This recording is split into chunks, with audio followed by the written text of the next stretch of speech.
Ready to rock. Let's go. What's up, everybody? Welcome back to Common Sense, the podcast. I hope you guys are ready for a good one. Got my good friend here with me today. What's up, Mark? Same old crap, man. Same old crap. Ladies and gentlemen, this is the most laid-back person you will ever see, meet, or experience in your life. If you look at laid back in the dictionary, it's a picture of Mark smiling. Mark McClurkan. Yes. Boom. There you go. Well, we'll have to drag it out of him. We'll get him lively today. I've never seen him get hyper. I would love to see that. Oh, Lord. I'm probably the most boring guest you could ever have. I don't know about that. I disagree with that. And you know what? It's always the people that say like that or say like, I don't have anything to talk about. Or why do you want me to come talk on here? I have nothing to say. That ends up being the crazy shows. It ends up being the livest guest we've ever damn had. Yeah. I mean, he's like a historian. He's got his own cigar now, but he don't have nothing to talk about. And we're going to talk about one of my favorite shits. You already know what we're going to talk about, right? Oh, Lord. Yes, we're going to talk about that. Yes. Uh-oh. Yes. I'm scared now. He's got Biz fired up. Yeah. Because he had me read a book and everything, and I'm like, oh, wow. We'll get to it. All right. Well, so those that do not know who Mark McClurkan is, give us your 2 minutes, Bill. Tell everybody a little bit about where you're from, what your background is, and we'll get into talking cigars and stuff. All right. Well, I've done a little of everything, to be honest. Everything from running cattle to analyst and programmer, and now I'm a cigar company. And where you born and raised Texas? Born and raised in Texas. We've been here since it was Mexico. So if you've been here a little while, I got family on both sides, fought the revolution. And I just grew up like everybody else. Have my day job, nothing exciting, just a family man with trying to get ahead. There you go. I can, one of the main reasons I wanted to have you come talk to everybody is, you've put out, and we can go ahead and get into that right now. That's one of the things everybody always wants to know. What are we smoking? What we're drinking? He's drinking a Coke Zero. I'm going to tell on him. Biz and I are drinking a tequila mezcal fusion old fashioned. Since I'm going running after the episode today, I figure I have some alcohol. He said he's going to join me today. So, what do you think? It's pretty good, man. Like, it's not Ben's best drink.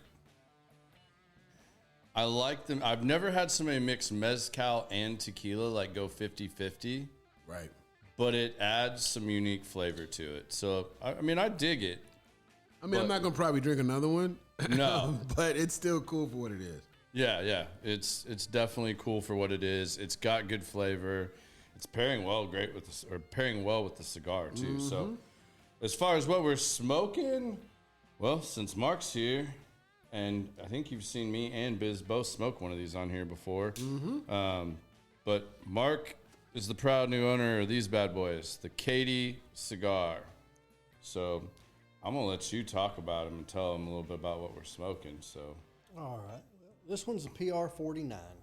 That's our first blend that we released. It's named after my dad, Philip Ray, 1949. And it's pretty much our whole brand centers around the family. Yeah. So every blend we do is going to be named after somebody. We've got another blend we're working on called a BB52, which is my mom's. That's going to be Brenda Brown, 1952. Awesome. This one has a Jamastran Habano wrapper. Okay. It's Jamastran region of Honduras. It's got a Connecticut binder. We've got fillers from Esteli and Jalapa, Nicaragua, and a Honduran broadleaf in it. Awesome. Now, how did you come up with CATI Cigar brand? Like, how did you, because I want you to kind of start us at the beginning, because that's where I think a lot of people are going to find this very interesting, want to know, because you walk into pretty much any cigar lounge, there's always guys, no matter what they do, whether they want it for their business or, if I wanted to do Common Sense, the podcast, most guys are just going to go and make a deal with somebody, buy some cigars, throw a little wrapper on them, but all talk about how they made their own cigar. You've taken this to a whole nother level. And I mean, I remember when I first got back in the Apex and started like hearing you talk about this, and you're like, man, like, sucks looking for a job, tired of not working. And then one day you were just like, I'm going to make me a damn cigar. And I'm like, okay, sure, cool, Mark. And sure as shit, a year later, here you come. Hey, man, why don't you try my new cigar? And I'm like, well, shit, I like this guy more already because he said he was going to do it. And from that point on, he's been steadily in the laboratory figuring out how to make his own cigar. And you did it. I'm super proud to see you get this out, man. And from what I know, it's doing damn good. I mean, you can talk about where you got it out at and whatnot now. I mean, you guys can get CATI Cigars here at Industrial when they are in stock. I know that first batch went out real fast. I mean, because everybody up here support them. And it's not just, and I want to be real clear about this too, because I'm not paid to say anything on here or anything. If Mark's cigar sucked, everybody up here would have told him it sucked and would not have held back. Mark put out a legit good cigar that I would say even went past people's expectations for your first time around. I think so. I think we turned out pretty good on the first run. It really started about 2020. I started looking at what it would take to do it. Yeah. And honestly, I got real tired of making other people rich. Mm-hmm. Work in corporate America and put in all your time, put your retirement up, get ready to go, making everybody else money. And it just doesn't do crap for you. You end up getting laid off or shuffled out the door because you're getting old or whatever. And I finally just decided to do something for myself. And that's really where this started at. Yeah. And cigars, it's been a passion of mine for a long time. I've probably been smoking cigars 20 years. Yeah. And it's actually been a blast. I didn't know where to start. Nobody does. Nobody does. And so I made great contacts here at Industrial. Without them, it wouldn't have been possible. And we finally hooked up with the right people. And right now we're working with FCT in Honduras. Fantastic factory, outstanding management. It's been a truly great experience. Yeah. And we've done everything from the get-go from scratch. We're not the guys that go in and slap our label on something. I can't do that. That just kills me. I couldn't either. I got asked about that early on when everybody was like, cigar podcast, whatnot. Are you going to, put out your own blended whiskey or, I could do a tater bottle with any one of my buddies' clubs. Like, I'm not doing that. Like, I could give three shits about doing that. And then the same thing with cigars. Like, are you going to do a cigar? You should have a cigar. You should sell a cigar. No, man. There's so many people that make a good cigar. Like, there's no need for that in my space, and I'm not going to just put a lap on it. I would like to go be a part of that experience sometime and take one of these ICC trips that they do every now and then and go down and, hang out with Luciano or something and, sit there and try to come up with a new blend or, do something cool like that. But that's as far as I want to go down that road. Well, it's definitely a challenge, and like you can't just slap a label on something if you're going to do it right. Yeah, no. And for us, we wanted to do it not just right, but a little differently. So we've actually included customers in our blending process from the beginning to the end. Yeah.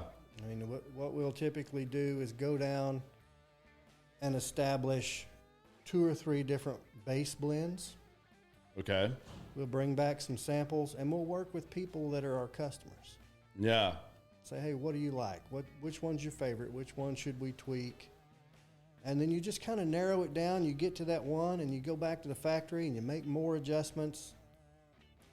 Change your leaf ratios, change a filler, change a binder, whatever you have to do with it.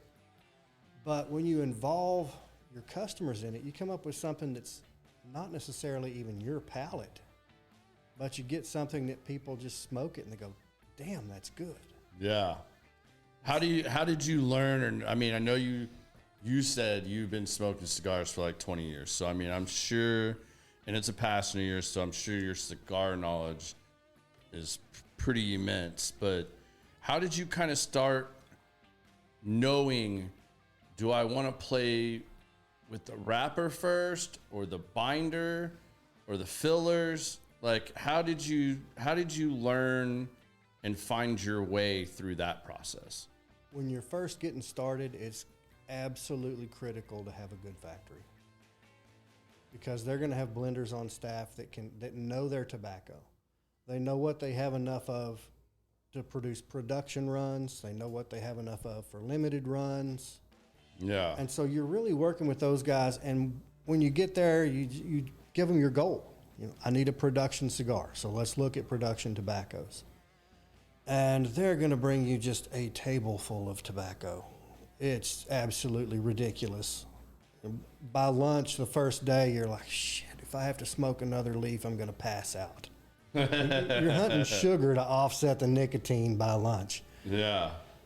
And you sit there and you work with them, and you smoke every one of these production tobaccos. Okay. And you smoke it just that single rolled leaf. And you take notes, lots and lots of notes. What's the flavor of that leaf? You know, what's the strength of that leaf? Is it acidic? Does it dry your palate? And so you start making all these huge notes, and you may end up with a page and a half of notes per leaf. Okay. And you'll go through and you'll say, okay, well, I really liked this half dozen leaves.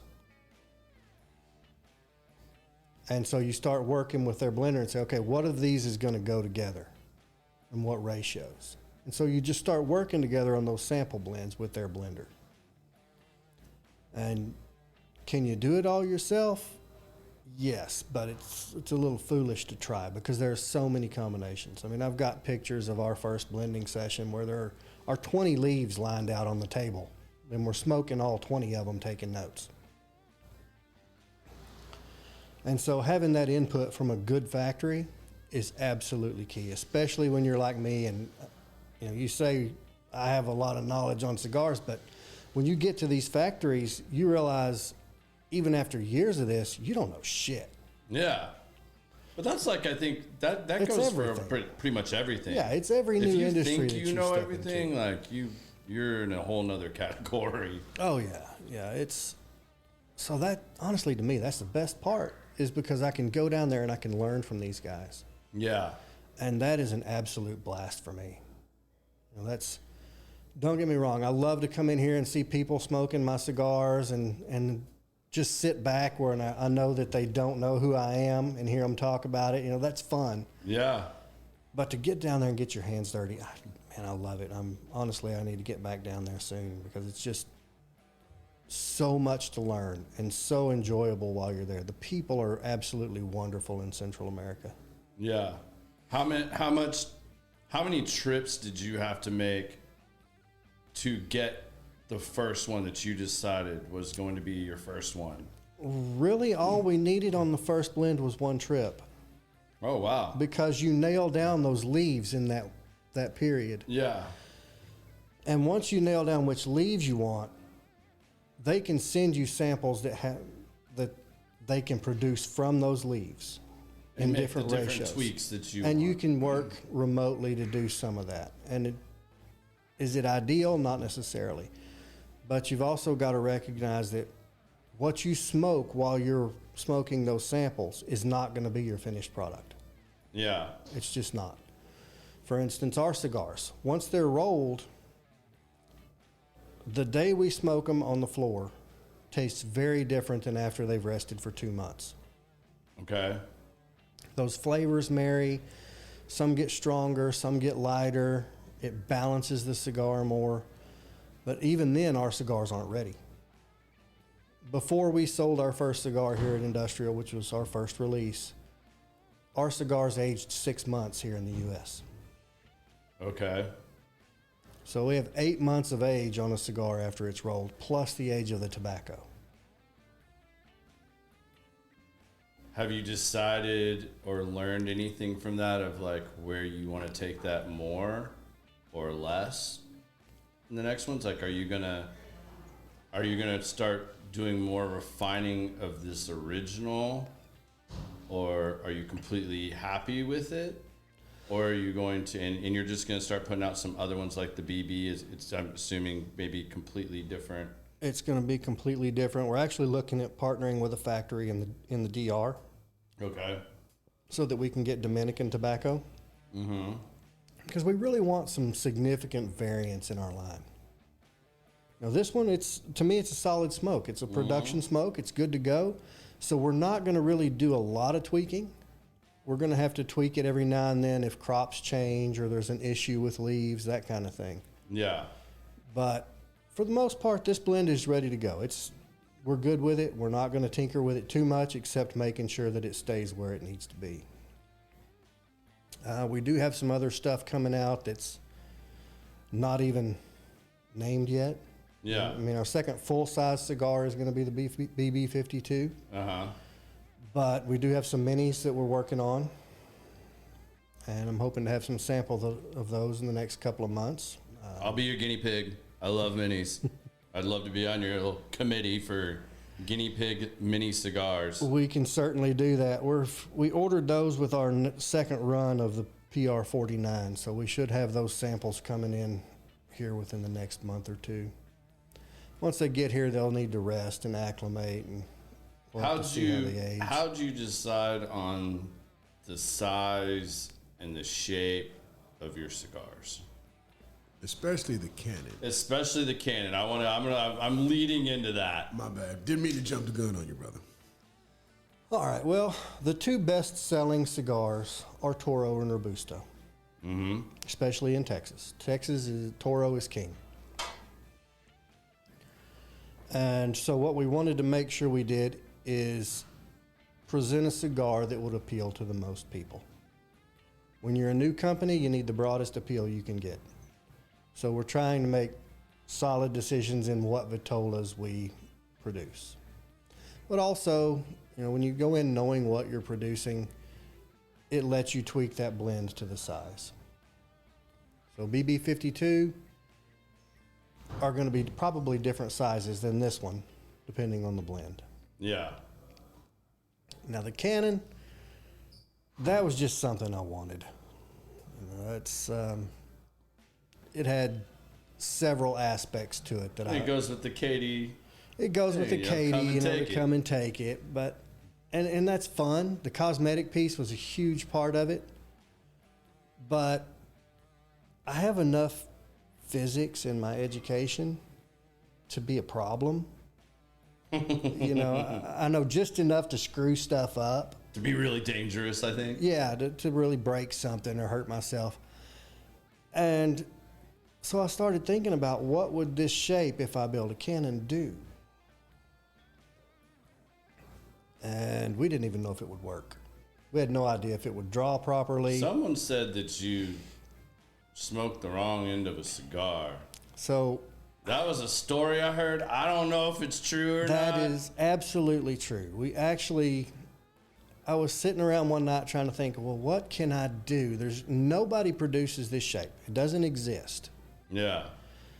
So I started looking and I thought, well, the house stick at ICC is a pyramid. Yep. Which is kind of a backwards Canon. Yeah. And so I just took cigar glue and glued the seam all the way down it and cut the cap off and lit it. And that night I called Dave and I was like, Dave, have you smoked your house stick backwards? I would have paid money for you to have recorded this phone conversation. Yeah, it was kind of why the hell would I smoke that? I'm sure are you fucking retarded, Mark? I'm betting, knowing the phrase. Not far off, but he was much more polite. But yeah, it worked, and it made the cigar a completely different cigar. And once we did that, while we're working on our blend, I had the molds made. Which, if you can avoid having molds made, avoid having molds made. Yeah, so any of you wanting to do this, if you want to step off, like he's referring to, for people that aren't familiar with the molds, there are actual molds that the rollers use when they are making these different shaped cigars you do. And when you create this, go down the rabbit hole, if you want to make your own unique one, you now have to have those molds made for whoever is rolling your cigar. And that's not cheap.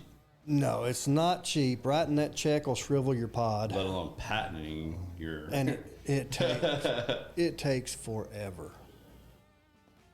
I mean, it is not a fast process. You're talking, even if you've got your blends ready, you've got all your tobacco bought, you're ready to go. I mean, trademarking alone takes forever. Oh, yeah. It takes months to get the molds made. And then you've got to deal with testing the molds. Because when you get the molds, it may take 2 or 3 months to get a sample. Well, a sample mold is one cigar, just to test concept. Yeah. Well, then you got to go back and have all your sets made. And they're all handmade out of wood.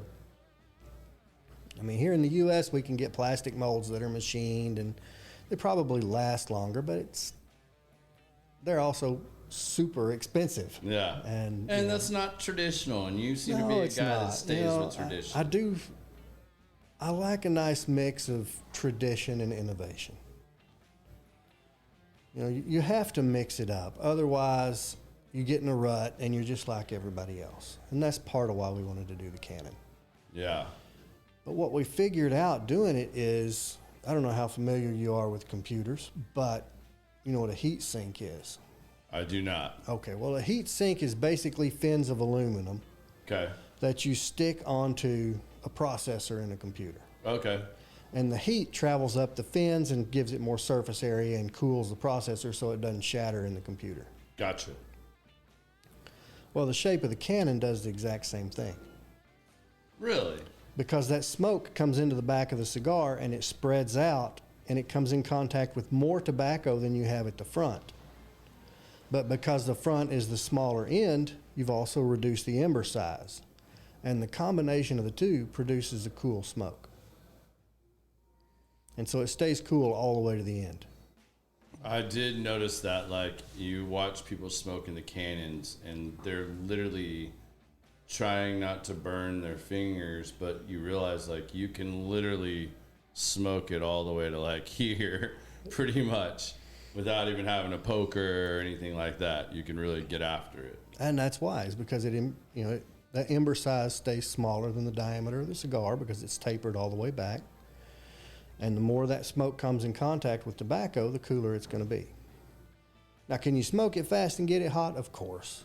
Yeah. But if you're taking your time and you're just enjoying it, it works out pretty well. Oh, you got some commenters on here now. They're flooding in. Uh-oh. First reaction when you smoked the first CATI cigar. Tell us about that experience. My first reaction was I tried to go into it very open, not really knowing. Like, I didn't sit and have a conversation with Mark about the cigar. Mark just said, "Here, I'd like you to try one of my cigars." And I said, "Sure."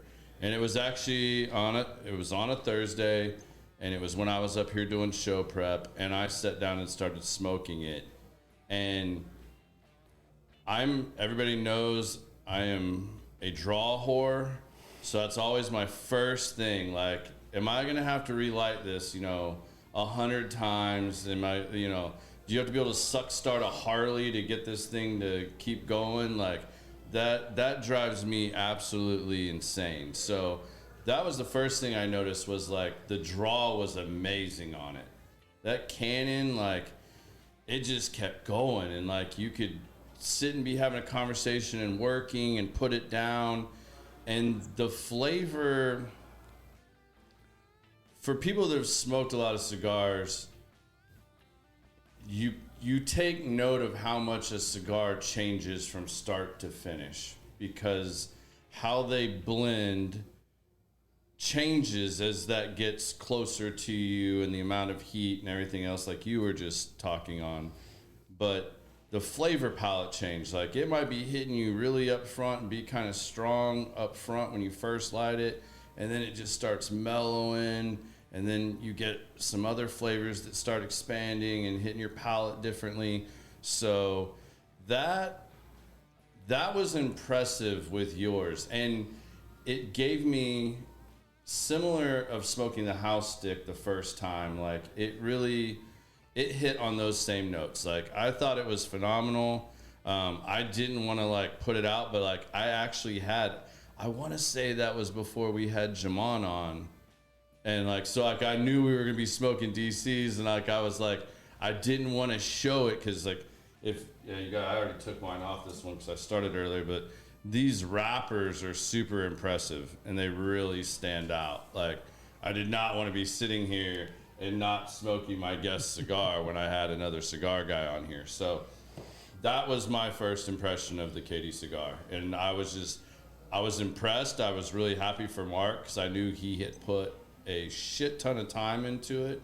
And that was his first one, and to like hit one out of the park that good on the first one, I thought spoke a lot to what you did to get that out there.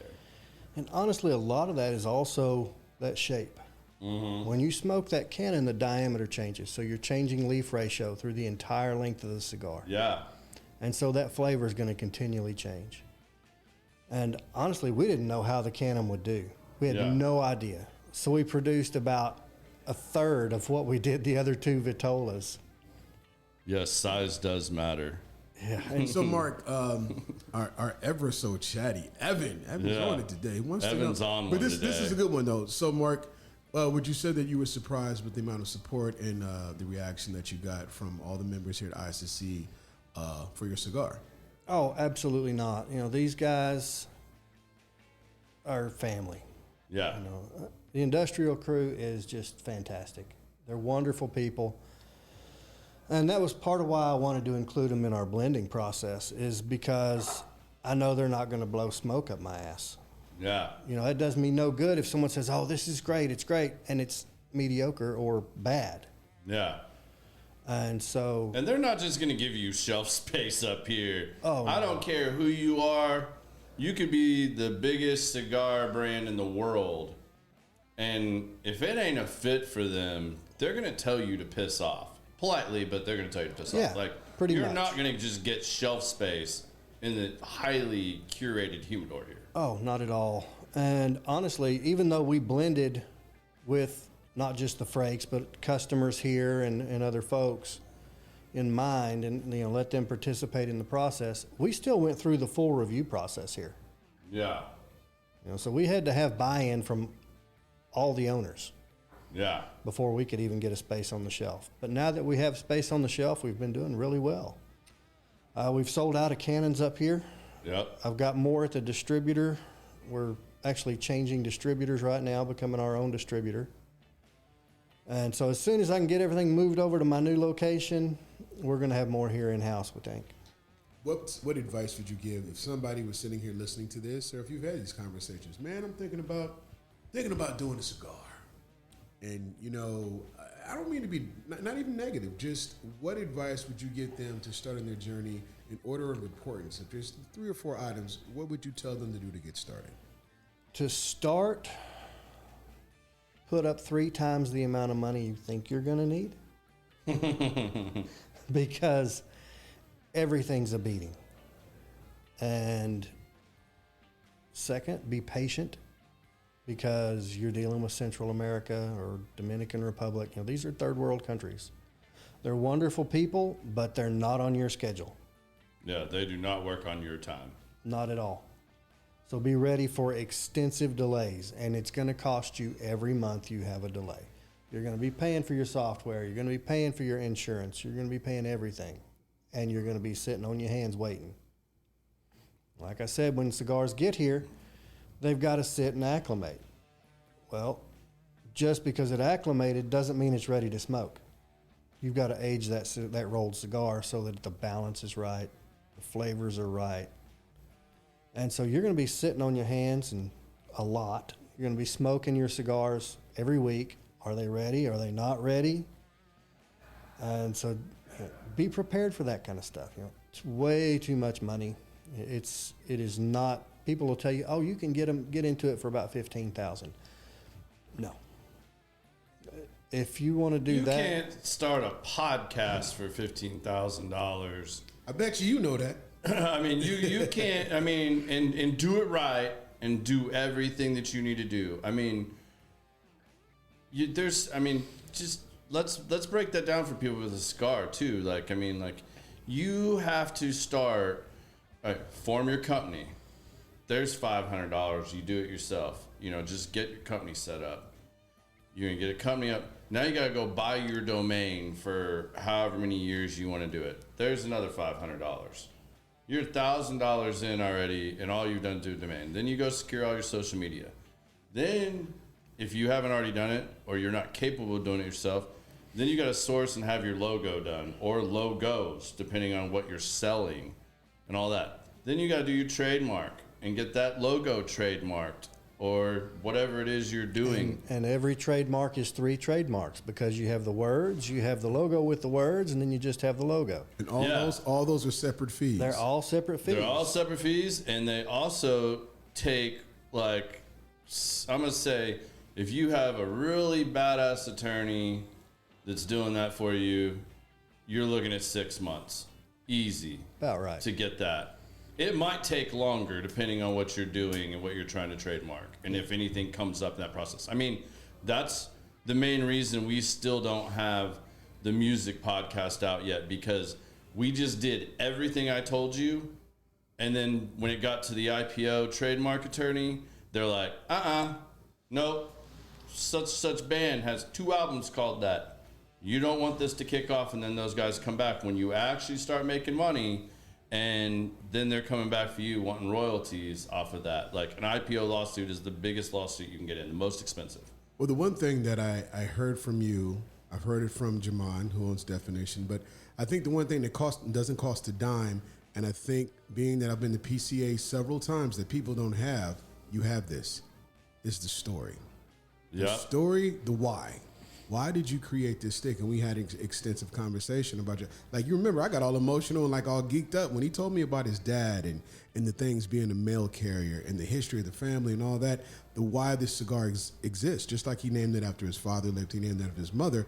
I think anything you do, especially in this world, it needs to have a story behind it. That doesn't cost a dime. Now, developing that story into something marketable, of course, that's where the money comes in. And you can take small steps. And no one's saying you have to do this like all at once either. And for those that are going to beat me up on this, there are ways around different things. And yeah, you can start out small and you don't have to do all these things. But to do it right, especially if you're going to create your own cigar brand, like, you got to go through this process. I mean, You said this started in 2020, and your first cigars rolled out here in what, April?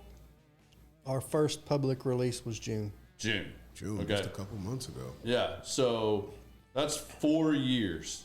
But we also had the glorious luck of a month after we incorporated, COVID hit. Yeah. And so factories are shut down. That means your blending process is stopped. Your tobacco purchases have stopped. Everything. So we sat for 2 years doing nothing until we were able to get back into the factories. So if I'd been able, and I did get a lot of work done, got those trademarks done in that time. We got our, all the incorporation finished, all the lovely legal crap we have to do. With cigars, licensing's a big deal. It's a regulated product. You got ATF to deal with and everything else. And so what we've been able to do that's really helped us is outsource some of that.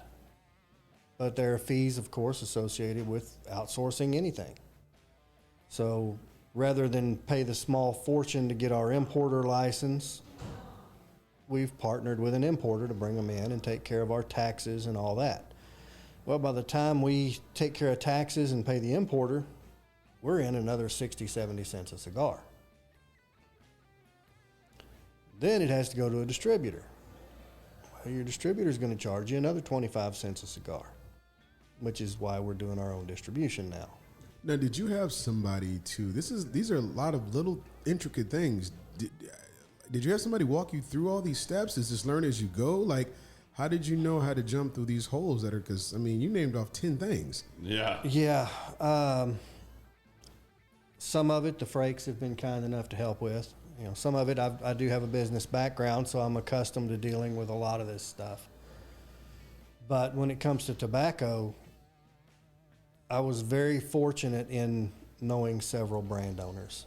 And so they could give me little bits of information here and there. But, you know, these guys are swamped. They're traveling 300 days a year, some of them. Yeah. And so a lot of it's just blind squirrel finds a nut every now and then. And you need to do that Mark McClurkan ebook, How to Start Your Own Cigar Brand. Oh, man. Lord, My no. trials and errors. Mostly errors. So another interesting thing, I'm going to pivot a little bit since we've been talking good about cigars. Mark has a now we've heard this, if you've ever seen when the Frakes used to do a podcast and things like that, Mark has a very interesting subject that's how I really met and got to know Mark, because he's profound on this subject and even got me kind of curious about it. It's this guy that sells beef jerky. And he's the mascot of it. But my man Mark actually has witnessed, hunted, and been around Sasquatch. Good old Bigfoot. You're going there right I'm out going the there, gate. out the All gate, right, man. Let's not waste any time. So I didn't believe it. I like, whatever. Then I started talking to Mark, and then being that we kind of lived in Sasquatches kind of areas and things like that, and then he showed me this and taught me that, and then he had me read a book. Even though it was a fictional book, this book was so dope. And like when they broke down what a Sasquatch really is. All right, what book was it? What was the name of the book? Hold on, I got it. Monster. What was it called? Monster. Yeah, Monster. All right. And that's audio book, whatever. And when it described the characteristics of what a Sasquatch is, which is more of it's an ape. A big ass ape, but it's an ape, and the mannerisms and all those things. And I asked the one question, and I think I'll ask you, Mark, because I think I've asked you this before. With all the technology and everything that we got, I mean, we could find El Chapo buried under a rock in a tunnel. How come we can't get a clear ass picture of a Sasquatch? There are several reasons for that. I mean, you go to the areas where you find animals like that, and it's thick. I mean, there are places where we're at, we used to go look for them that you can't see 20 feet in certain areas. Is that the foliage and the forestry and all that? It's all foliage. I mean, it looks like Cambodia in some of these places. It's thick, and it's measurable. But it was all just kind of a natural transition. My degree is actually animal science. Okay. And so I cowboyed some. I've worked with wildlife most of my life. I've been a trapper. I've been a tracker. And I've even guided people down rivers a few times. Okay. Hunted my whole life. And I had an encounter that I didn't know what it was. You know, even I've worked with all kinds of exotic animals, wildlife, you name it. And I had no clue what I had run into. It just made a sound, but it scared the absolute crap out of me. It was a howl, and it was not a canine howl. All I know is it was enough to get me up out of my stand and go to the house, even though I was holding a 30-06. Okay. It was a little rough. Where was this at? It was actually in Palapino in West Texas. Okay. A couple hours west of here.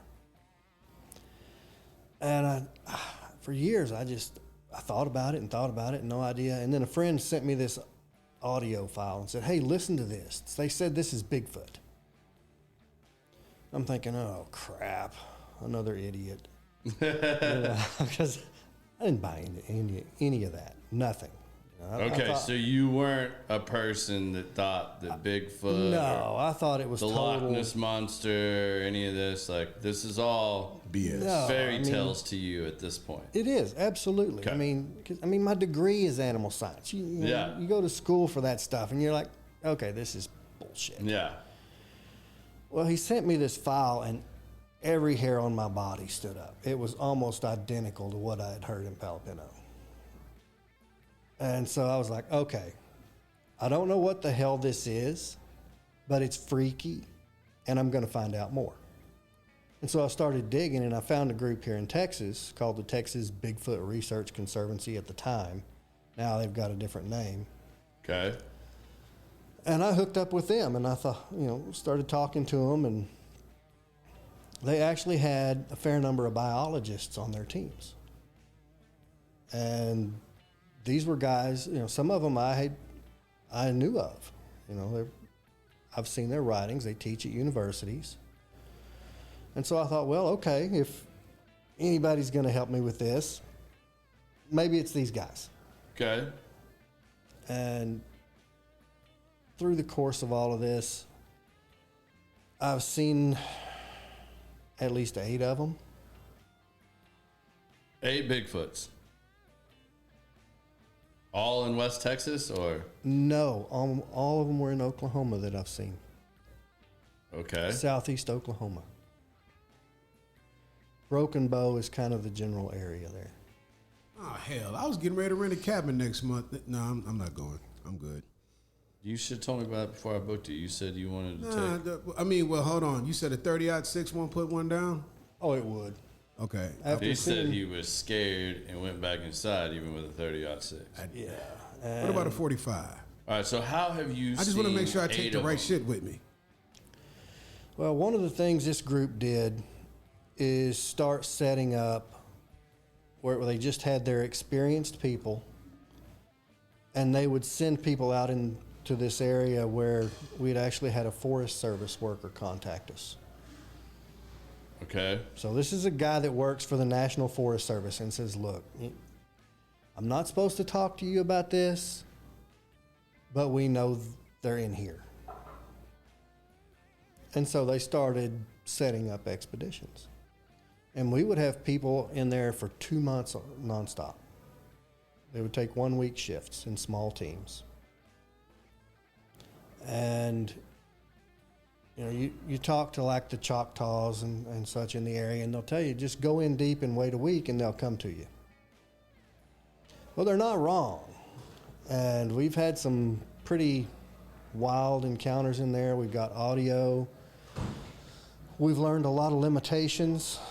And I haven't done any of that research in several years with trying to keep the cigar company running and all of that. But, it resulted in quite a few encounters with big apes. And how has nobody ever gotten a picture of one of these?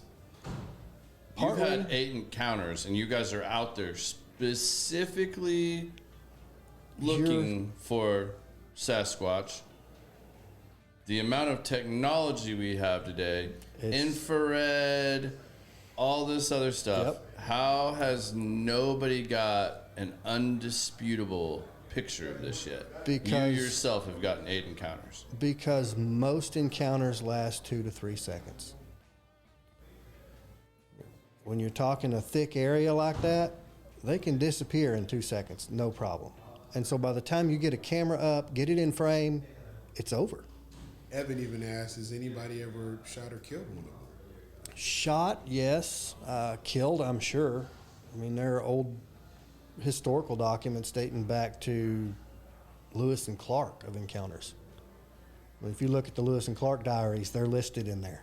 Not as Bigfoot or Sasquatch, but they're listed as cannibalistic giants. Teddy Roosevelt, his memoirs, it's listed in there. So, people have had encounters. People have shot them. I've actually collected blood samples from one a guy shot. And we had them tested, and some of them came back as indeterminate because there's nothing to really compare it to. And we had another one come back as inbred primate, but they don't know the species. So it's a small breeding population in that area, apparently, because they are inbreeding. Well, I got my Bigfoot out there. Yeah, where you want to go with this, Biz? You started this shit. It's interesting because you really have nobody else to talk to about that. And, with so many TV shows and things like that on it, to actually have somebody who's actually serious about looking at the Bigfoot lore and everything else, that's actually kind of dope. So I had to bring it up. We've never discussed that here. Yeah. Never discussed it here. Well, but I'm thinking of these like night ops and stuff that guys do, that like you have stuff set up to where like 360 coverage here. We've used thermal imagers, we've used trail cameras, we've used all kinds of things. And you're very limited. You learn the limitations of a trail camera real quick when you're in thick foliage. And when you're in an area like that part of Oklahoma, you're talking 65 inches of rainfall. Well, that produces a lot of steam. It starts to warm up. That screws with your infrared sensors. I've had bears walk straight at a camera and not trigger the camera in there. So tell us about pick the top 3 encounters out of the 8 and tell us a little bit about those. What happened? What did you see? What did you hear? What did they all make this same terrifying sound that you were talking about? I've only heard that sound a couple of other times, and it was from a long distance. Okay. First time I saw one, I was actually sitting by myself in a creek, and I was there looking for him. And it walked across the creek, and I watched it walk across, and it didn't even register until it was all the way across. And I'm like, oh shit, I should probably get up. So that was the first one I saw. Then I had an encounter with my daughter that was 40 to 50 feet. We had one step out in a trail and look at us and then just turn and walk off. What do they look like? In your words, what do they look like? Is this the same thing that everybody draws or tries to describe? To some degree, yes. But it's really hard to understand the magnitude of what you're looking at because they're just big. Does it look like Harry and the Hendersons? No, not. Yes and no. When you yes, say in big, some give regards, us a reference. Does this look like Shaquille O'Neal? Think vertical elk. Think of elk on 2 legs. So you're talking a chest this thick. 8 foot tall? I've run into some that were bigger than others. The one that I saw with my daughter was pushing 8 feet. It was huge. That thing was absolutely terrifying. I had a 45 on my hip at 40 to 50 feet, and I was not about to pull that trigger because I didn't want to piss it off. Well, there goes my suggestion.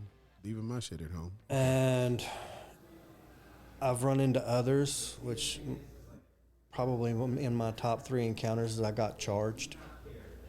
I had one charge me while we were hunting it. And that got kind of bad.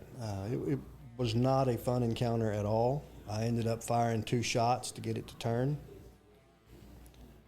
And so that one registers pretty well in my top sightings, but it went under a branch.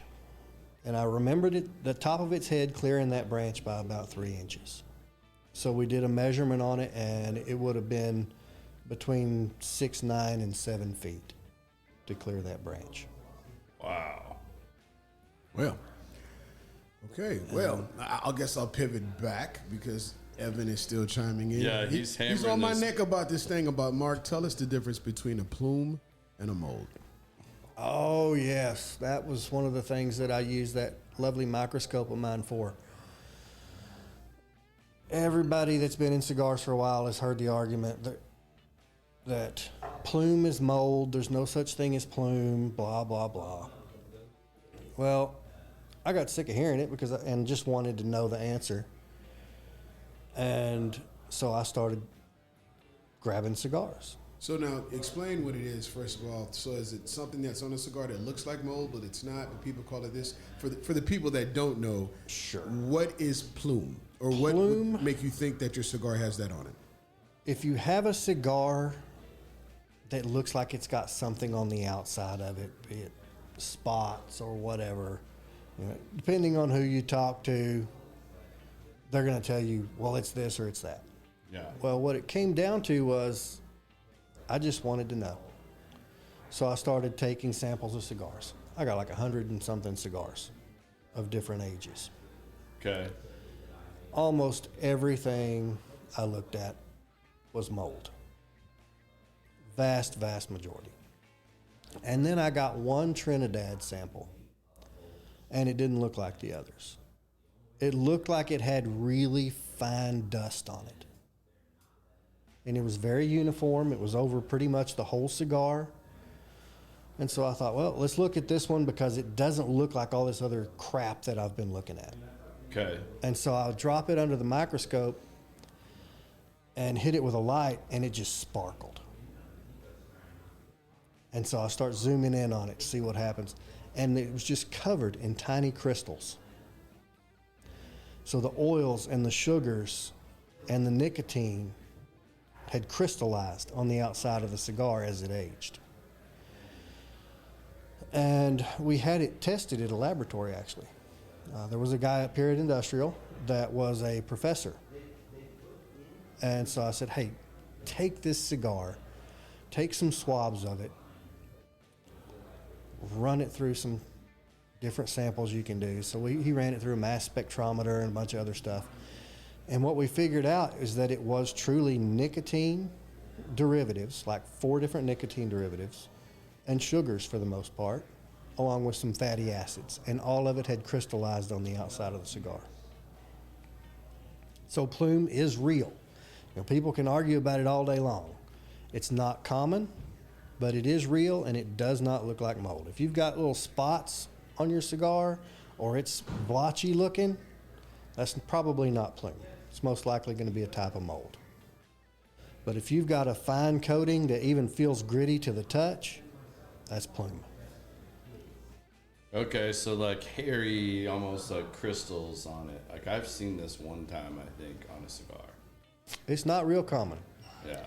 But when you see it, they're going to be super fine. It's going to look like it's like crystals. Like well, really, it won't even really like look hairs, but almost. It won't even look like hairs. Just dust. It'll look like it sat on somebody's shelf a little too long. Okay. It looks like dust. So when you get these box of Cubans, these guys is breaking out that's been somewhere, that shit is mold. It's just a moldy ass old cigar. Most of the time it's going to be mold. Yeah. If it looks like it's just dusty, then it's worth looking at. And it's going to be very uniform. If it's in spots and hit or miss here or there, or if it shows up on the foot of the cigar, mold. Everything on the foot is going to be mold. You're never going to get plume. Because it's so textured, you'd never be able to see actual plume. Gotcha. So can you smoke a cigar with plume? Absolutely. Dust it off and smoke away. It's a well-aged cigar. But the mold ones you throwing away? Depends on the type of mold. If it's white mold and there's not much of it, it's up to you. It's up to you, and it's probably not going to hurt you as long as it's white. But Yeah. you get yellow, green, blue, black, throw that sucker in the trash. Those molds penetrate. The white mold is mostly just surface. Yeah. Whereas the colored molds, they penetrate deeper into the cigar. They damage the leaf, and they're also shit you just don't want to inhale. Yeah. Yeah, I've always just thrown that shit away. Okay, if it's got a couple of little white dots on it, dust it off, you're all right. I've smoked quite a few like that. I'm not rolling those dice. I don't feel like my luck would be as good. I've inhaled enough lead paint from elementary school back when I was young to not want to do anything like that anymore. So I'm good. Yeah, it's one of those things that it's up to you, but Yeah. Wouldn't recommend. right. Well, what's your fascination with history as well? Because you brought up something earlier, and I'd like for you to talk a little bit more about the creation and, why your dad inspired you on this journey. But also, you're one of those people that I know has a very lengthy family history that you've traced back a very long ways. Oh yeah, that, and a lot of that was done before my time. Yeah. We had some genealogists in the family that tracked us back to Ireland long time ago, 1400s in some cases. And we ended up mostly being tradesmen and preachers over the years. But we have our old family crest and a few other things. But what really inspired me on these cigars was my love for the people that raised me. My parents, my grandparents, they are the reason I am who I am. They're the reason that I have the work ethic I do. They're the reason that I gained the experiences that I have. And so I just wanted to honor them with this business. If I'm going to produce something and it's going to be something that's really from my heart, what's the deepest part of my life? My family. And so that's why everything that we're producing, at least in our initial line, is named after a family member. Yeah. And the fact that we had family in the Texas Revolution, that played a lot into the branding. And almost all of it's subliminal. When you look at the logo, we've got the sea and stars.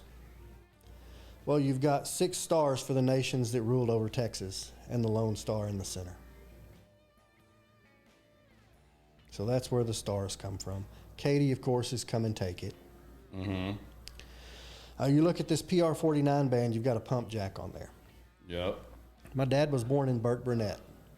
The only thing Burke Burnett is known for, other than Teddy Roosevelt hunting wolves in the big pasture, is the fact that it was a boom town. Yeah.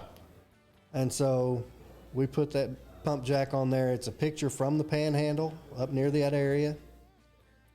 And so that was his cigar. Now, when my mom's cigar comes out, she was born in Fort Worth. So we've got elements of Fort Worth coming in on that second band. Oh, nice. And so every member of the family that we do a cigar for, their hometown is going to be featured in our bands. That's really cool. I'm sure that'll that's really good marketing, but again, it's like a natural built-in story like Biz was talking about. Is there anything you found interesting along the way in your going back through the family history that you want to share or talk about? I mean, like, I know since, all the DNA stuff and ancestry, I mean, I found a brother that I never thought I was going to find, and then that turned into 3 other people in the family that had kids, and you get all kinds of crazy stuff happening now with that going down the way it does now, with all this software that does the lineage and matches it with DNA. Yeah, we haven't gotten too much into that. We've just kind of kept the old family trees and things that we have, and so no, our history is, we're like everybody else. Yeah. That's just it. Dad was worked for the post office. Mm-hmm. One of my grandfathers was a CB at Rabaul and Guadalcanal. So he was going in with the Marines. They're pulling bodies over their foxholes to not get shot. Yeah. My other grandfather, he was a finishing carpenter. He actually redid all the crown moldings and stairs and that kind of things in the antebellum mansions in New Orleans. Oh, wow. And when he retired, he cowboyed. And as a kid, that's what we started doing. From the time I was 12, we ran cattle. And so everything that we're doing is just, paying this homage. Is our family. Yeah, that's really cool. I like that. That's really cool to be able to have that kind of history and look back on it. I mean, I think I was telling you before the show, talking about family history and stuff like that. And my stepdad, I was telling you, he's got that, it goes back, like, I'm going to say somewhere between 100 and 200 years old family Bible that, I mean, this thing is massive. And you're like, did the Bible get bigger back in the day? We just cut it all down? Like, would we change font size? Like, these are huge, but no, it's like, there's literally, like, the first 2 inches of it are literally just, like, birth records, marriage records, stuff like that, like, that's how they kept track of that stuff back then. Yeah, absolutely. And, that was one of the challenges with our family when they were doing our genealogy, is you get back to Ireland and we were Protestants. And so the churches all kept the records. Well, the Protestant churches all got burned. Yeah. That was a big uprising, and the Protestant churches were trashed. So it took a while to get a lot of those records. Yeah, I'm sure.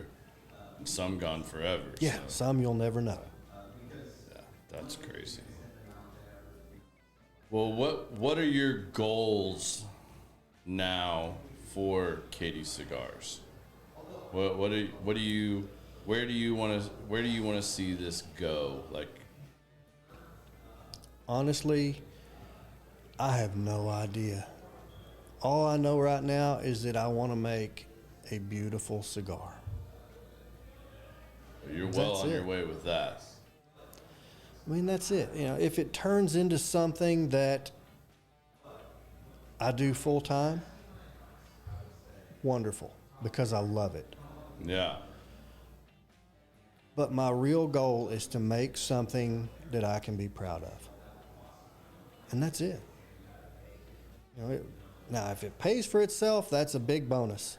Yeah. But you mean it's not already paying for itself? You're not already in the green, out of the red? Lord, no. I wish. Everybody thinks it's that easy. You just become the CEO and do something and get some cool marketing and get some influencers or whatever to back you up, and then it's all just the gravy train from there. Oh, Lord, no. My butt puckers up every time I write a check. I'm sure. I just bought $1,500 worth of cedar to line shelves with that nobody will ever see for cigar storage. It's been a small fortune on humidifiers, and you got to keep distilled water on hand, and it's been interesting. There's a lot of stuff that you never think about. What are maybe some of the things that you hit on early on that were pitfalls or roadblocks that ended up being little stepping stones that once you accepted them for what they were, or you had to learn that lesson, that it was actually a crucial point for you that helped you move forward instead of it being the block you thought it was in this journey? Yeah, distribution is one of those. I mean, we had a guy doing our distribution, and he's an outstanding guy. I mean, super nice. Do anything we need him to do.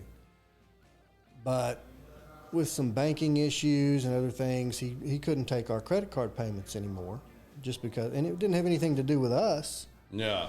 But I can't take a payment because I don't have a distributor license. Yeah. And so if he can't take my payment and I can't take my payment, I'm not making money. And so that actually turned into us getting our own distribution license, our own distribution center. And so now we're going to pick that up ourselves. It not only saves us money, it helps us have better control over the business as a whole. Do you wish you'd have done that from the beginning, or do you think that you had to go through that process to appreciate it or want to spend the additional money on it? Because you're still pouring money in. And I'm sure that wasn't a cheap decision. This is another big expense. I don't think this is a small expense. It's another decent-sized expense. Yeah. It definitely is. And the paperwork you have to go through and everything else. It's not a fast process either, which causes more delays on your sales and everything else.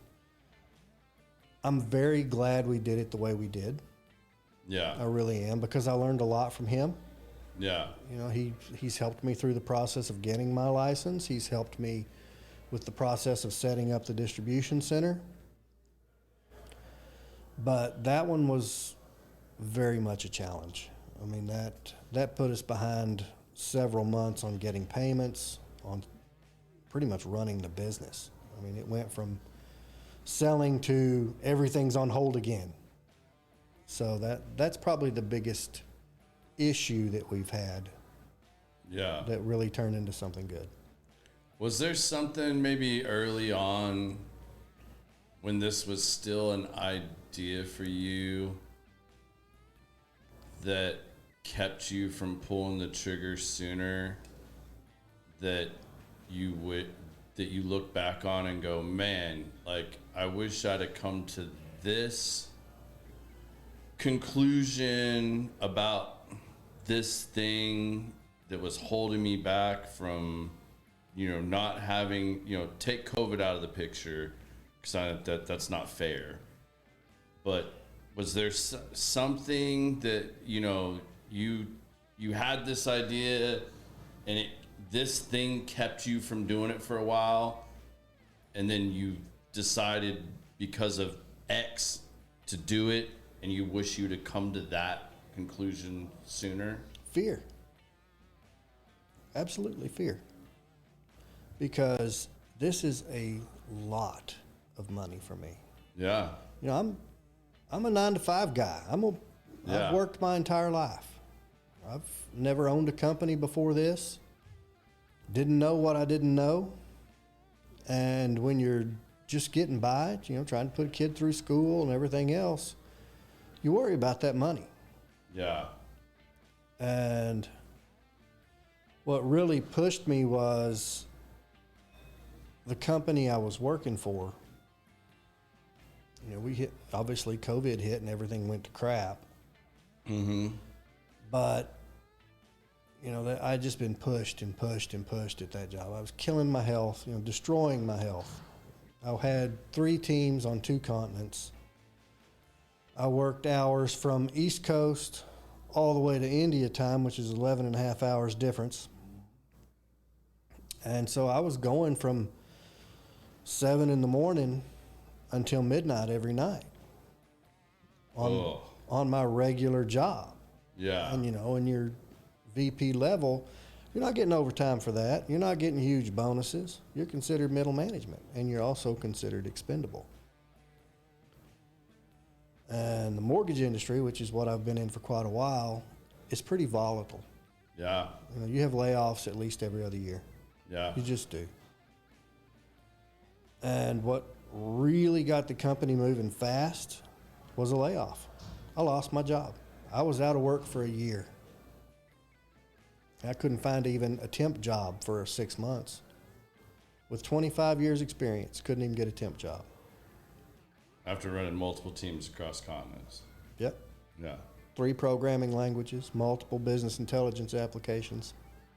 Nobody wanted me because they were afraid I would leave because I had already been a VP, so I couldn't get the lower level work.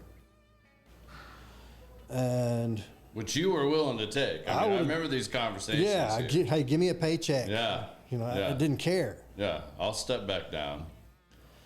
And you can't look for a job more than 8 hours a day. You just lose your mind. Yeah. And so, screw it. Got insomnia anyway. We're going to pour it into the cigar company. And so I just busted my ass that whole time. Every extra hour I had went into the cigar company. And that's what got us to production. And that's what got you over the fear? I mean, because you didn't have a choice. What else am I going to do? Yeah. You know what? But that's also digging in, most people's mind. Like, you no longer have a check coming in. And now you're going to dig a bigger hole, or you've got a much reduced check because you did find something and you got this coming in, but like you're now going to tell your family. I mean, that can't be an easy conversation with your wife and having a kid at home and like, hey, I'm going to do this thing and it's going to cost X amount of money, and then like you said earlier, it costs 3 times what X was, and you're still just grinding at it. My wife has been so supportive. Yeah. She was more or less, well, just shut up and do it. And when I did finally get a job, it was a 40% pay cut. Yeah.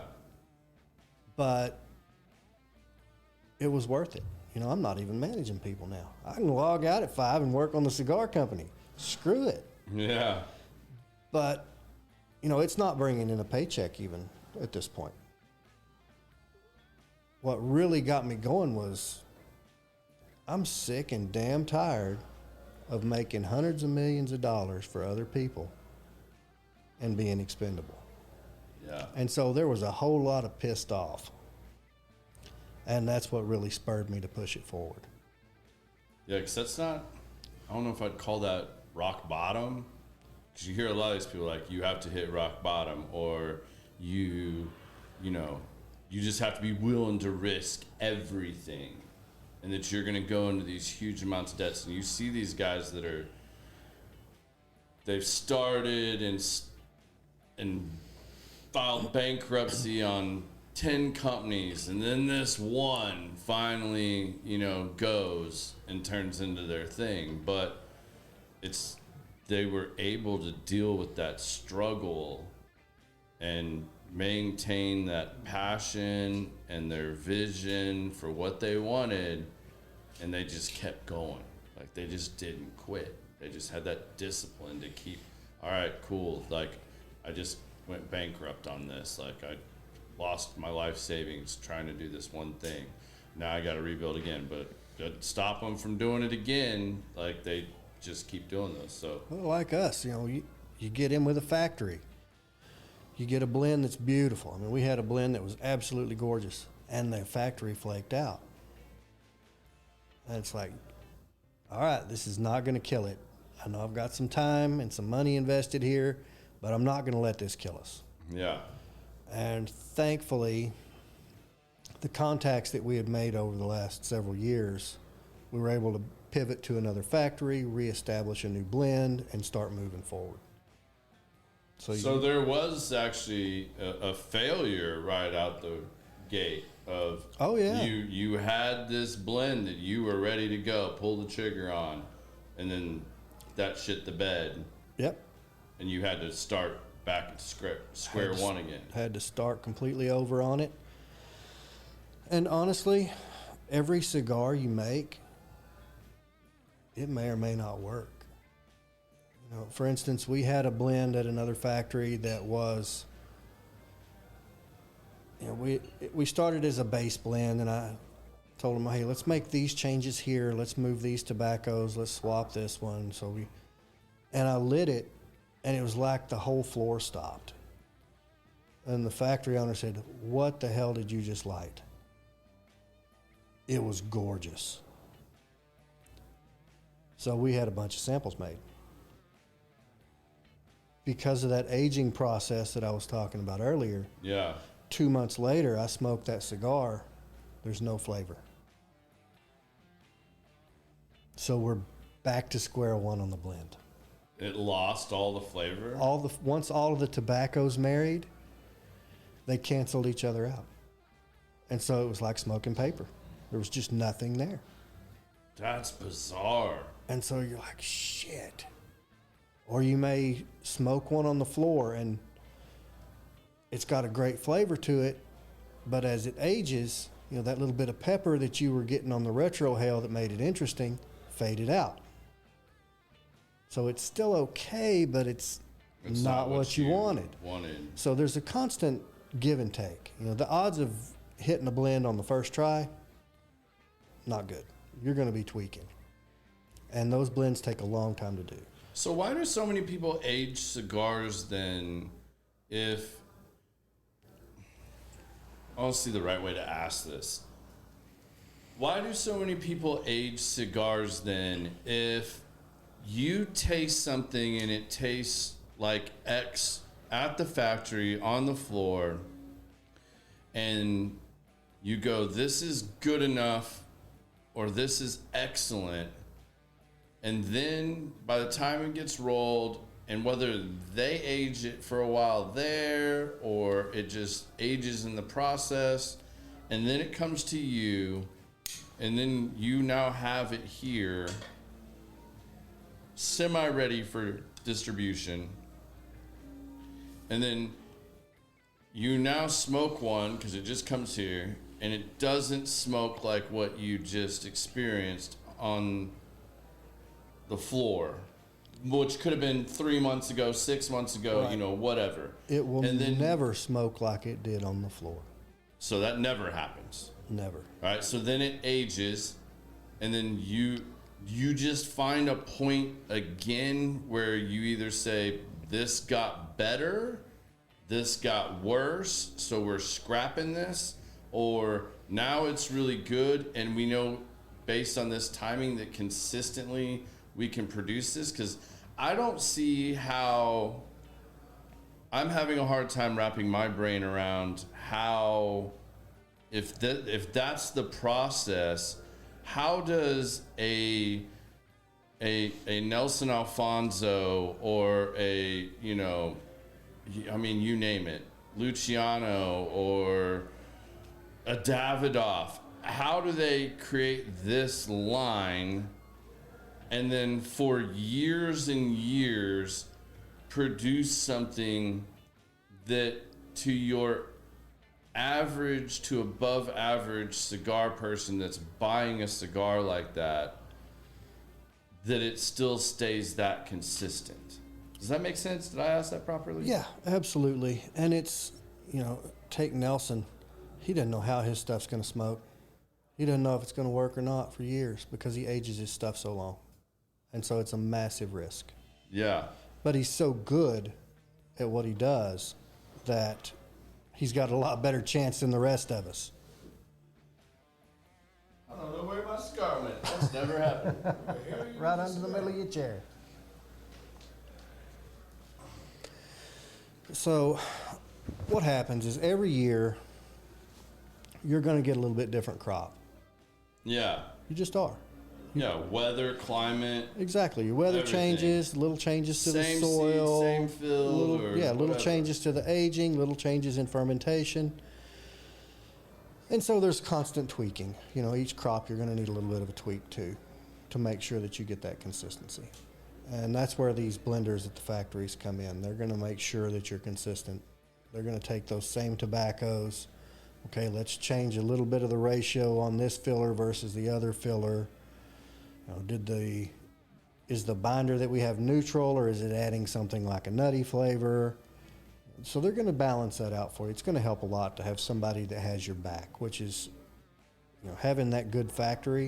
You know, FCT in Honduras, absolutely outstanding. That's going to be a challenge no matter what. It's always going to be a challenge for every cigar company. And you've got other guys that they know their tobacco's limited. They know it's going to change. And, you know, and that's mostly going to be the boutique companies. Yeah, like a Darren Chaffee with Exactly. He knows it's going to change, but he's going to keep it in the ballpark.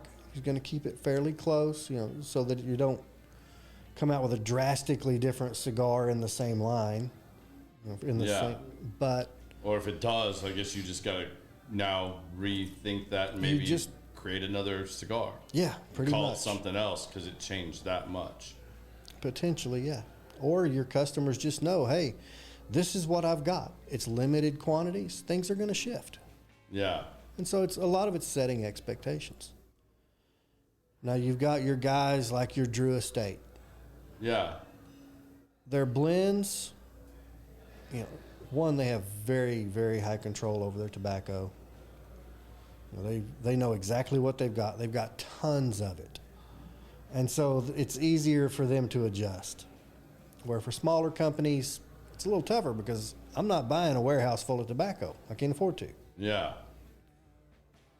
But those blenders that they have at each of the factories. So do you have to strategize for that when you're picking out something? Like, do you think that is critical or crucial? Absolutely. When starting your cigar brand? Because when if you pick something and you hit a home run with something that you may never get again, but it was magical and it was great, like, have you seen that happen a lot to other cigars in your 20 years of experience? Or is this something you worried about? Is this something you put a lot of thought into to make sure that you didn't go down that road? Because, like, again, I'm still having a hard time wrapping my brain around, even if you had a really good blender that you had 10 of them in this factory, well, what happens when those guys retire or can't roll cigars anymore? Like, is the next generation just being trained that well that, like,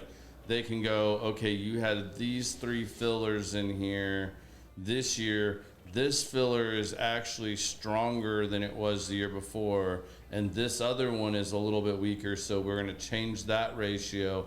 And essentially, you're still getting pretty close to the same flavor profile. And that's really... Like, is that the science? That's pretty much how it works, yeah. Okay. And when you're going into it, you have to set expectations with your factory. Yeah. So, for instance, you go into a factory, they may have a couple of hundred different tobaccos, depending on the size of the factory. They can have 1,000 or more tobaccos. And when you go in, you have to let them know, hey, look, we're turning this into a production brand long term. This cigar is going to be a long-term blend. And so when they go through and start selecting tobaccos for you to work with, they're only going to give you things that they can reproduce to a reasonable degree. Okay. Where if you go in and you say, look, I'm doing a limited run, 2,000 sticks, and done. Yeah. You're going to have a totally different selection of tobaccos. Gotcha. And so that's where it comes with working with that factory and making sure that you pick a factory that's got blenders that know their tobacco. So before you did your own cigar, what were your like top 2 or 3 like go-tos? What do you smoke when you're not smoking your own cigar? Man, I smoke everything. Yeah, but what were your go-tos? I mean, I know you're like me, and like my wife hates it because people are like, what should we get Garrett? She's like, a gift card to ICC, because if you go up there, which people have tried to do, and it's like, what does Garrett smoke regularly? They're like, he smokes everything in the humidor except for about 5 or 6 things. You know, that's really hard for me to say because I get bored really easy. And so we have that in common for sure. Yeah, so I do jump around a lot. And your palate changes, and you're like, this week I'm like, man, I'm not feeling this. Like, am I it's having like music to me? Like, am I listening to rock? Am I listening to death metal? Am I listening to rap, R&B? You know, what mood am I in? Exactly. I'll tell you. Is it 5 a.m. and I'm in the office doing books? Yeah. And I'm drinking straight espresso? Mm-hmm. Or is it evening and I've just had something heavy? You know, it really varies super wide. My go-tos, I used to smoke quite a few Liga 9s. But honestly, I would smoke a fair number of Davidoff, like the Nicaragua. Yeah. Or the late hours. I love the late hours. That is my favorite. Yamasa's really good. I just smoked a couple of those in the last... I'm a big fan of the Millennium. 3 months. Mm-hmm. I love their little ones in the tin cans. You could pick any of those, and I'm in on those. But if you're looking at normal everyday type smokes, I think Willie Herrera is an absolutely phenomenal blender for everyday smokes and specialty smokes too. But you know, you look at the ones that he's done, the Norteño. I don't like to smoke them right out of the box. I just don't. But you smoke a Norteño Lonsdale that's got a year of age on it, that's an insanely good stick. I don't know that I've ever smoked that. They're a little heavy for me straight out of the box, but after a year and a half, oh my gosh, that hits it perfect. Herraduras? No, that one's going to be, it's Drew Estate. He's blending for Drew Estate. Drew Estate. So it's a Norteño is that particular line. The Herrera Esteliz. What's the blue label? What's the blue label? That's the blue label Herrera Esteliz. I like that. Yeah, Willie does some phenomenal blends. And so if you're looking for good, cheap, everyday smokes, that was where I would go a lot because his palate aligns with mine to a degree. Mm-hmm. You know, guys like Steve Saka, their stuff's just it's a little heavy for me. Yeah. Doesn't mean that it's not a great stick, but it doesn't align to my palate. Did you have to pick any that, like, after going through your experience of trying to get something to the floor, did you have to vary from what you like deep down too much to get what you got? Or For have you this just stick- stayed true to what this is what you would want to smoke? For this stick, I love it. You know, it's a great, for me, it hits that middle of the road point. I can smoke it in the morning or the evening, doesn't matter. But that's also part of why we involve other people. Yeah. That's why we loop our customers in, because my palate is not everybody else's. Right. And so not only does it give us confirmation that, yes, this is a good stick, but it gets me out of my comfort zone. Mm-hmm. And that's something that I never want to stop doing. Yeah. I always want to be pushing that edge, pushing that comfort zone, because if I get in a rut, my product gets in a rut. Yeah. And so we will always include customers from different parts of the country, different types of palates, different backgrounds, you name it. We're going to include everybody in our blends every single time. Yeah. Because we want to produce that product for them. Is it my product? Sure. Yeah. But I'm not making it for me to smoke. Yeah. If I want to make a cigar for me to smoke, I'll run down to the factory, we'll blend something, and I'll take a crap load of them home and smoke them. Yeah. But we're really doing this for our customers. Yeah. And so that's gotta be hard focus. to do though too, because I mean I know just like here in the lounge, like alone, I know, like I'm not gonna go ask Andrew, hey, what'd you think about this? Because I know well, it depends on what kind. I take that back. It depends on what kind of mood I'm in, like what I'm smoking currently. Because Andrew and Nate are going to be much bolder, much peppier. Like they want something that's going to kick your ass. I forget what cigar it was, but there was one like Pops was there like, this is the heart attack cigar. This thing raised my blood pressure. Like I don't know how you guys are smoking this, and they loved it. And Pops and like, but then Pops and Brandon and I are way more aligned on our palates in general, not all the time, but in general. So like, if I see all of a sudden Brandon and them are smoking something like nonstop, like if I see Brandon grab a stick that I haven't smoked 2 or 3 times in a row, I'm like, I'm trying that. Like that's definitely probably going to be up my alley.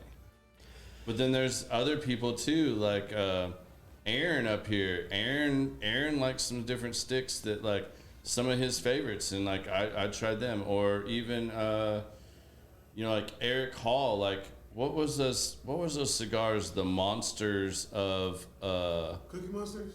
No, they were monsters. They did a whole series. They put it out like the Digger. Huh? The Digger. That giant LFD thing that hammers the crap Well, out that's of one too. But I'm talking about the monsters. It was a set, and they did the monsters of horror, and Tatuaje. Tatuaje. Yeah. I bought somehow over the course of 2 years. I bought 3 boxes of those. You gave me some.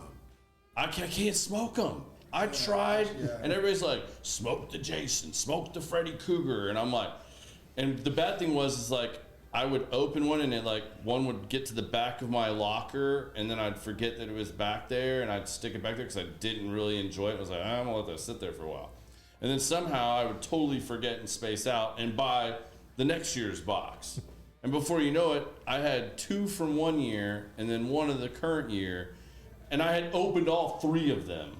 Like if I just hadn't opened all 3 of them, like I could have easily sold a whole unopened box to like somebody. Like, then it was like, I made Eric Hall like the deal of his life. I was like, you give me $100, you can have all of these in my locker. Like I will fill a Ziploc bag for you. Eric can smoke a red oak tree.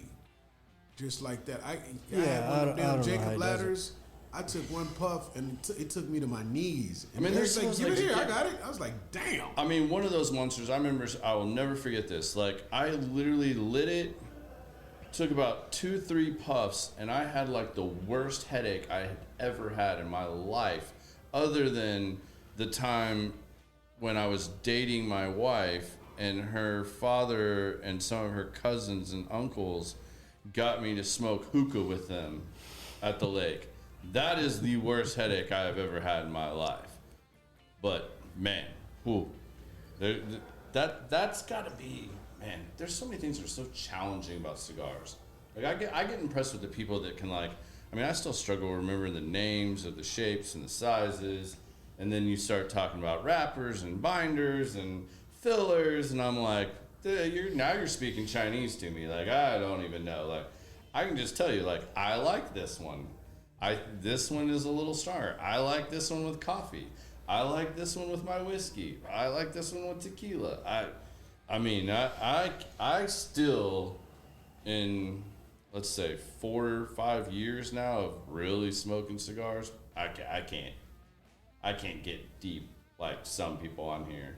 You know, like I sit with sometimes like you or Jaman or Panda, and I'm like, yeah, cool. Like, yes, I like that one. And they're like, yeah, I'm getting blueberry notes off of this, or, you know, whatever. And I'm like, I don't get that. I don't know how you get to it. I can tell you if it's a heavy, I use the word like light, medium, heavy.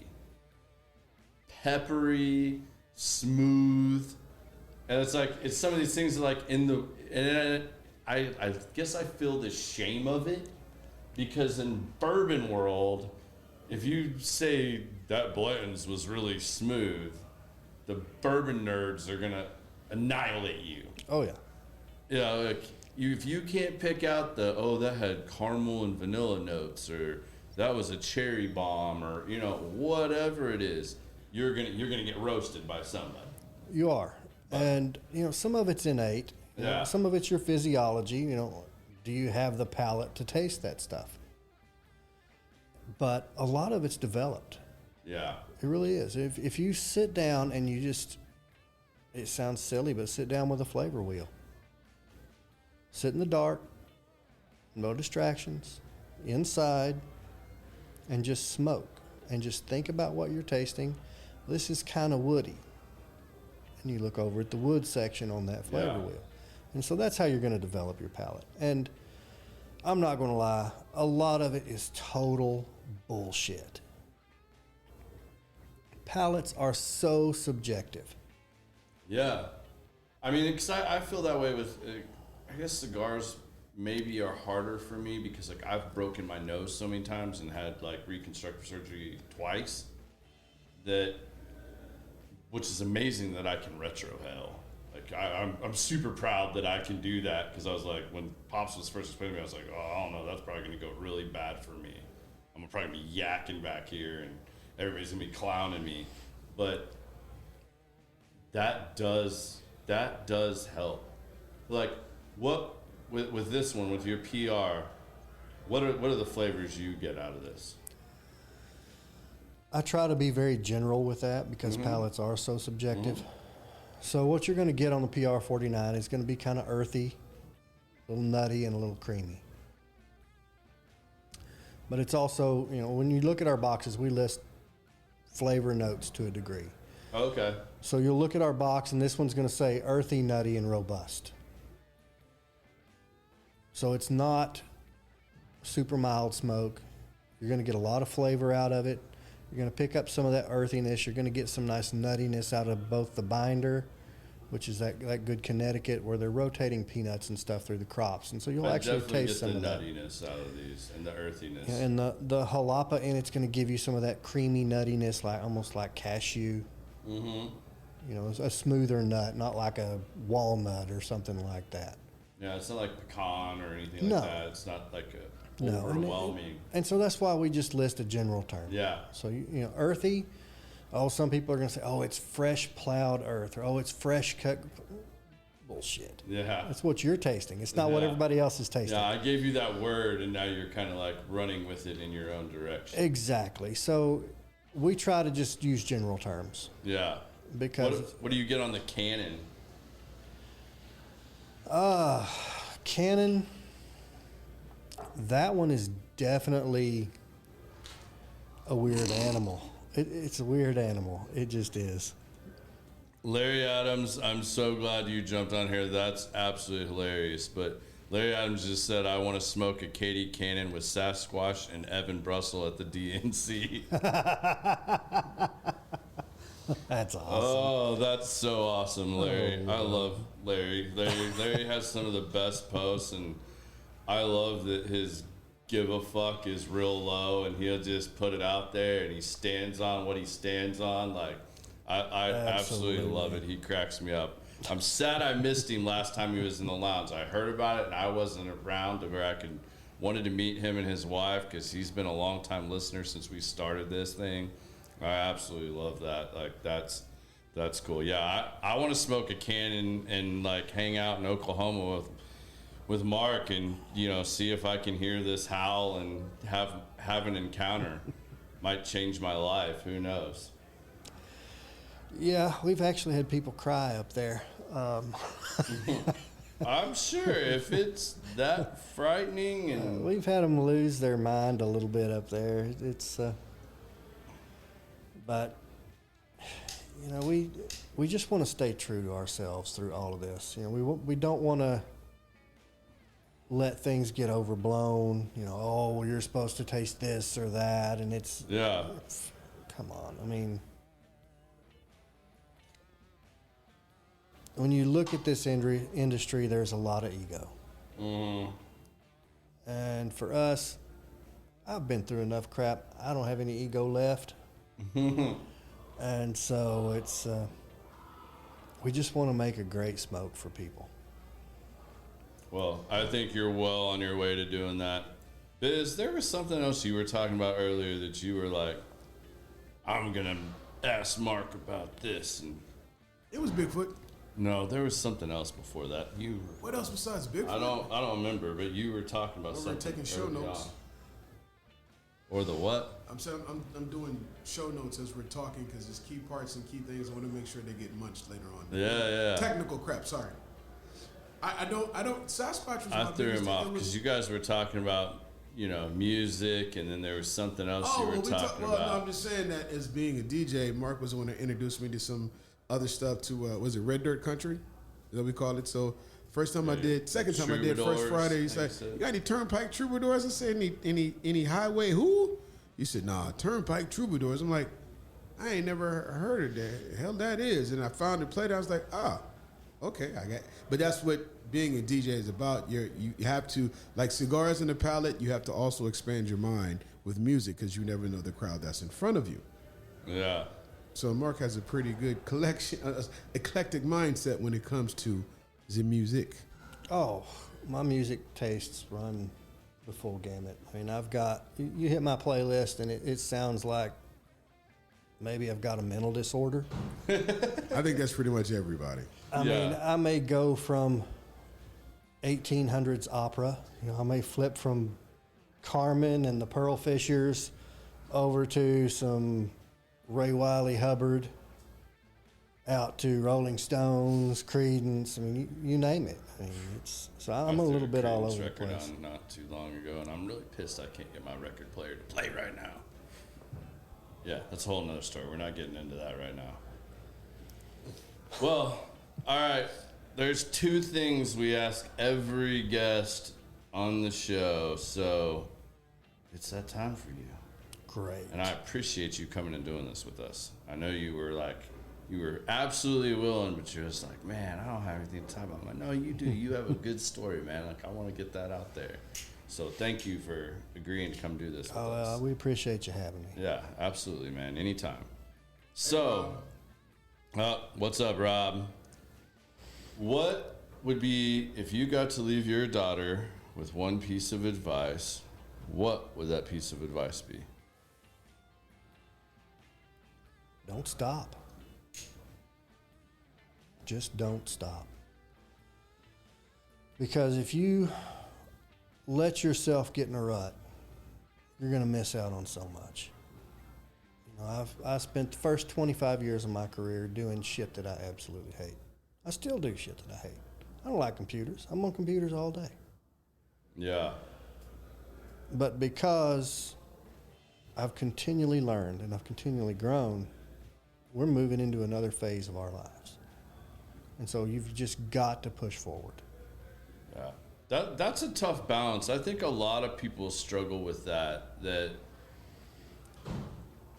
you know, some people may get into a position where they think they want to do something, or maybe it's a way to make ends meet, and they get to a point where they're really successful at it, but it's not where their passion lies, or they they lose that passion for what it is they're doing because maybe they feel like they're in the hamster wheel of the corporate world, but then they keep themselves limited and trapped there. And just because they can't figure out what that other thing is, this is probably me speaking more personally, but I feel like there's a lot of people that do that. They're like, they don't push themselves to grow or meet new people or, to learn new things that might spark that. You get pigeonholed in that cubicle. I've got to pay my bills. Yeah. I've got to get the kid through school.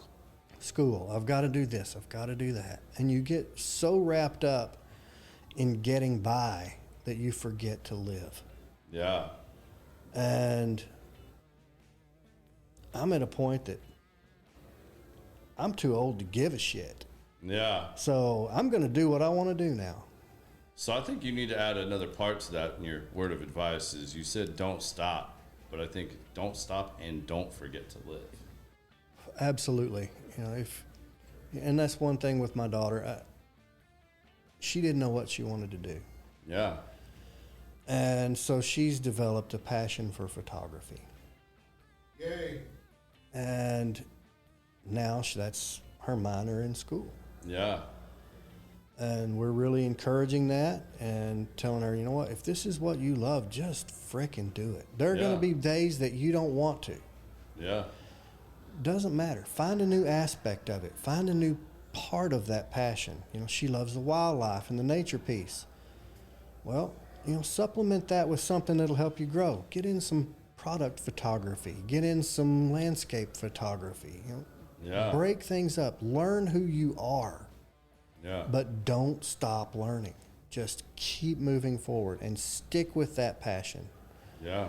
And one way or another, you can find a way to make it work.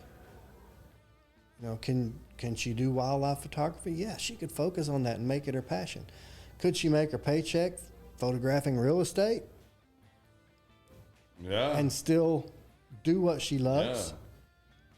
But don't stop. That's it. That's great advice, man. All right, now's the fun part. Since it's Common Sense the podcast, man, we ask everybody to give us their 2 cents. Now, when I say give us your 2 cents, maybe it's something we didn't ask you. Maybe it's something we asked you and you didn't get to go as far as you wanted to with it, or you want to add on to it. It literally can be anything. It's your 2 cents. So I would encourage you just to, whatever's weighing on you or wherever you want to go with it, you get to throw it out there. Man, for me, life is good right now. Hell yeah. It's even with setbacks and challenges and everything else,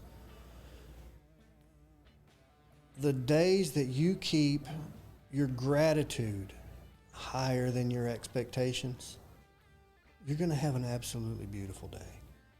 And so I'm trying every day to make that list of what I'm grateful for. Whether I write it down or I just go through it in my head in the truck, for me, gratitude is everything. It improves my attitude, it improves the outcomes, and it improves my relationships. So no matter what you do, maintain that gratitude. No matter how hard it gets, find where you're blessed. That's great advice. That is really hard to do sometimes. You thinking back in the, couple years ago when you were like struggling with figuring out things and doing stuff like that could be challenging. I mean, I've had that conversation with my wife several times. Like, holy shit, like I just need to go out and sit on my patio, smoke a cigar, even though I really don't want to be out there because it's too hot or it's this and that. And but shit, I got this beautiful patio. Like, be grateful for it. There are take 5 minutes to do that. Or, you can make it as simple as you want, but I think that's very important. Like, I should be better about having a gratitude practice of maybe writing it down. Yeah, I know I do it in my head, like you just said a lot, but not enough, definitely. And that is a critical thing. Just make a little gratitude journal. Mm-hmm. Every day, write something you're thankful for, even if it's just 1 or 2 things. And once you'll start seeing patterns. Yeah.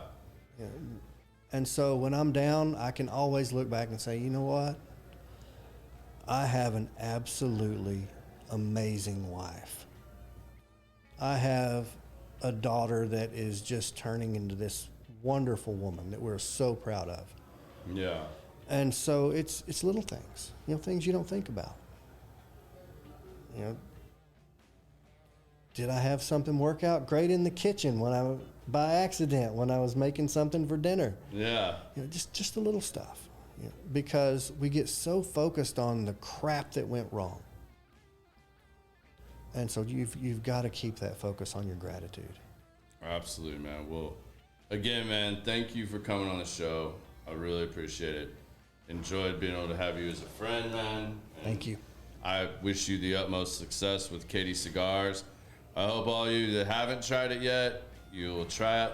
Where else can they find them? Is it only available at Industrial right now? Right now, we're only at Industrial. Once we move to distribution center, we're going to start our expansion. Okay. We're trying to do things a little differently, so we've come out with some new vendor kits that look different than everything else in the industry. Yeah. And we're just trying to put our personal touch on it. So. Hell yeah, man. I know it's going to be kick-ass, whatever you put out there. So if you can go on industrial.com. You could order your sticks there. You can come into the shop. Highly encourage that if you haven't done that yet. But yeah, give the CATI cigar a try. And when the cannons come out, if you want to try one of those, you better jump on that shit fast, because I'm telling you right now, they're going to go quick around here. And I've got 2,500 more rolling in Honduras as we speak, and we've got about 1,100 in the warehouse. We've just got to get them moved so we can restock. There y'all have it. You got the inside scoop, so they'll be coming soon. So check them out, and thank you for joining us. Please give this a like, a share, follow us. If you don't actually follow the show, clicking that follow button is huge for us. Can't say that enough. Or somebody else that might really dig these conversations, shoot it over to a friend. Let them enjoy it too. We would greatly appreciate that. But we'll see you guys again next week. Same time, same place. Appreciate you guys.